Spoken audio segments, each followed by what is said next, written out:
Beth Runyon. And I'm Jack Trask. Our top story tonight, panic in downtown Tampa as a 70-foot wide sinkhole opened up in a Westfield shopping center parking lot. Action 9's Neil McNabb is live on the scene. Neil.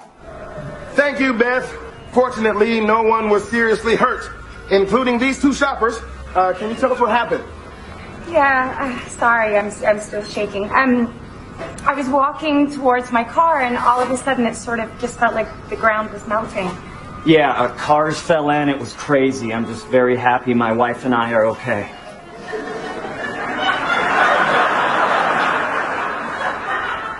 This is your wife?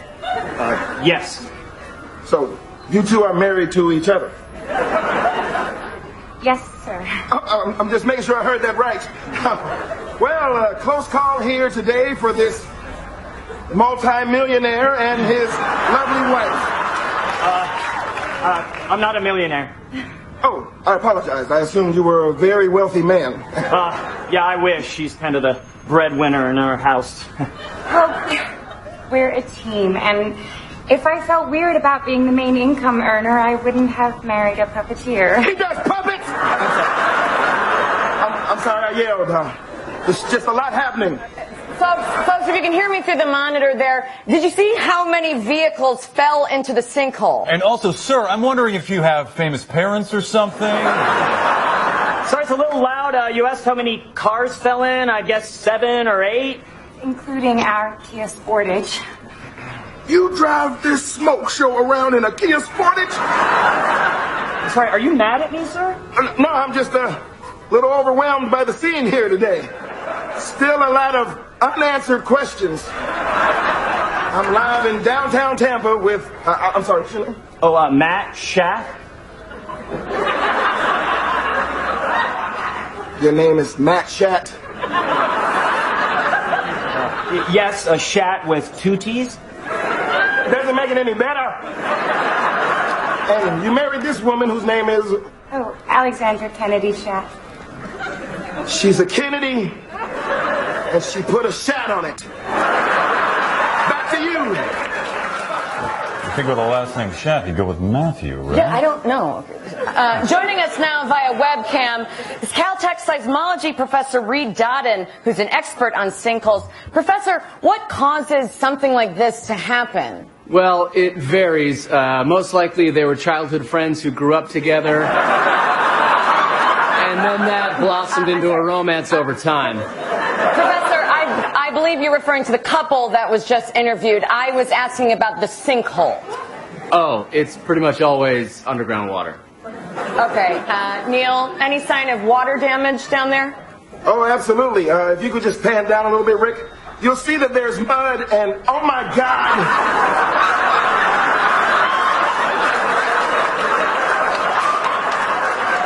Matt Shat is wearing Crocs and socks.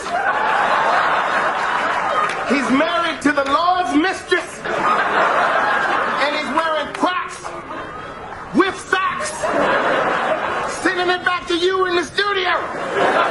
Okay, well, we'll update you as the situation develops. We now turn to Karen Hofstetter with sports. Big game this weekend. Yeah, the Bucs is playing the Broncos. Okay, I got 2 theories.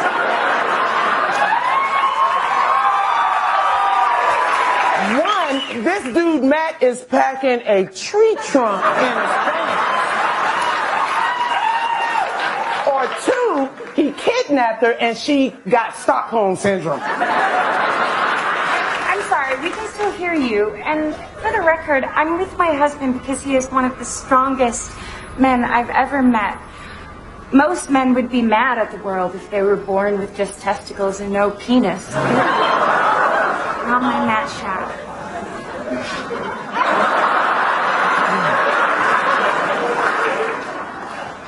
Neil McNabb reporting live from a world that no longer makes sense. Thank you, Neil. Quite a situation in downtown Tampa. Yeah, and there's that sinkhole, too. Yeah.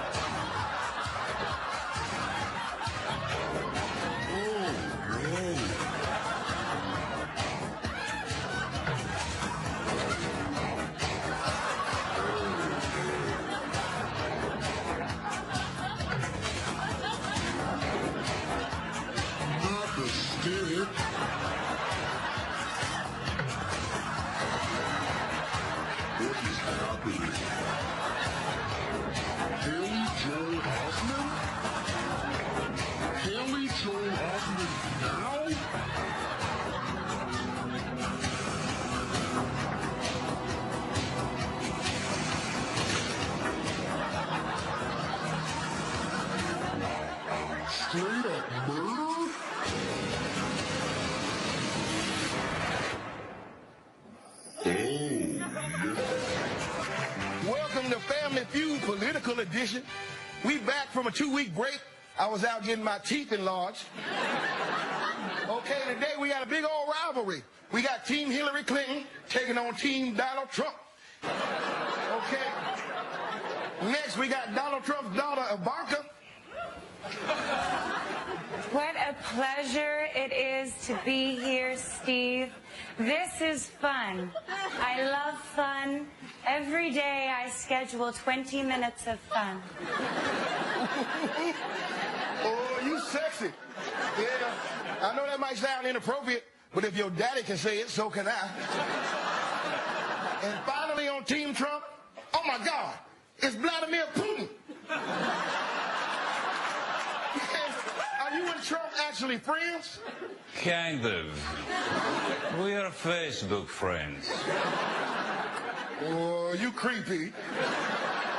Last week I had a nightmare about you. I know. Okay, now you sure you okay with Hillary being president instead of you? I mean, I can't wait. Believe you me, I freaking love the White House. I mean, you know, I can hang out there, you know, no presidential stuff to do. Red phone rings, and I say, hey, you take that one, honey. I'll be downstairs watching the Police Academy. Well, you out here supporting Hillary? Absolutely. Look, Senator Clinton is the prune juice of this election. She might not seem that appetizing, but if you don't take her now, you're going to be clogged with crap for a very long time. 100 people surveyed, top 5 answers on the board. Name a reason people give for being late. Kellyanne. Okay, well, Steve, I do not have an answer, even though I did buzz in. So I'll do what I usually do, which is talk and talk until people forget the question, and then I'm going to make an insane claim about Hillary. Hillary Clinton is North Korean. Okay, then. Show me a bunch of lies. No, it's not up there. Bernie Sanders, the reason people give for being late. You need a reason why I'm late? Look at me. Everywhere I go, it looks like I just finished chasing a bus. Okay, Ivanka Trump, what's the reason people give for being late? What an interesting and wonderful question, Steve. May I ask my brothers for help? They not here.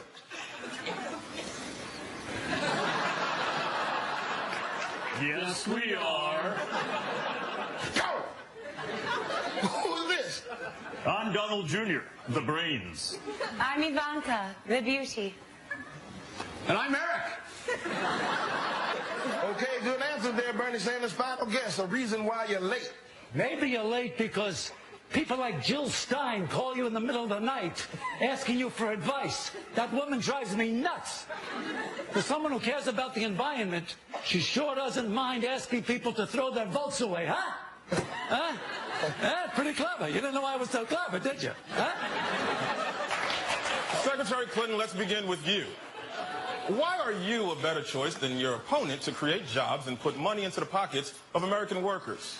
Well, Lester, my opponent's tax plan benefits the top 1% so much. It's not just trickle-down economics. It's, I don't know, I guess if I had to call it something off the top of the old dome with no prep whatsoever, I don't know, I guess I'd call it trumped-up trickle-down economics. That's very catchy, Secretary. You just came up with that just now. I did, right off the stiff red cuff. Hey, Jazz Man, I've got a very presidential answer for this. Our jobs are fleeing this country. They're going to Mexico. They're going to China. I will stop that. If Hillary knew how, she would have done it already, period. End of story. I won the debate. I stayed calm, just like I promised, and it is over. Good night, Hofstra. Donald, there's still 88 minutes left. It's a 90-minute debate. My microphone is broken. She broke it with Obama. She and Obama stole my microphone. They took it to Kenya. They took my microphone to Kenya and they broke it, and now it's broken. And you hear that? It's picking up somebody sniffing here. I think it's her sniffs. She's been sniffing all night. Testing. Gina. This man is clearly unfit to be commander-in-chief. Wrong. He is a bully. Shut up. He started the birther movement. You did. He says climate change is a hoax invented by China. It's pronounced China. He hasn't released his tax returns, which means he's either not that rich, Wrong. not that charitable, Wrong. or he's never paid taxes in his life. Warmer. Trump, you've criticized Secretary Clinton for voting for the Iraq War, but you yourself supported the war. Wrong, wrong. You're being very mean to me tonight, Coltrane. Very mean to me. I was against the war. Ask anyone in the world named Sean Hannity. I told Sean Hannity, call Sean Hannity. You told Sean Hannity on his show, and there's proof. No, I told him in private. It was just me and Sean, late at night. I leaned over and I whispered in his ear, Sean, I'm against the war in Iraq.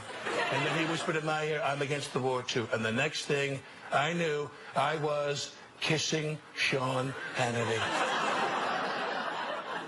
Moving right past that, Mr. Trump, same question. Why is your judgment better than Secretary Clinton? Because it is. I have the best judgment and the best temperament. She's the one with the bad temperament. She's always screaming. She's constantly lying. Her hair is crazy. Her face is completely orange, except around the eyes where it's white. And when she stops talking, her mouth looks like a tiny little butthole. Secretary Clinton, you have 2 minutes to respond. Oh, that's okay. He can have my 2. Okay, Mr. Trump, 2 more minutes. The thing about the blacks is that they're killing each other. All the blacks live on one street in Chicago, all on one street. I just read that this morning. It's called Hell Street. And they're on Hell Street, and they're all just killing each other, just like I am killing this debate. Secretary Clinton, did you have a response?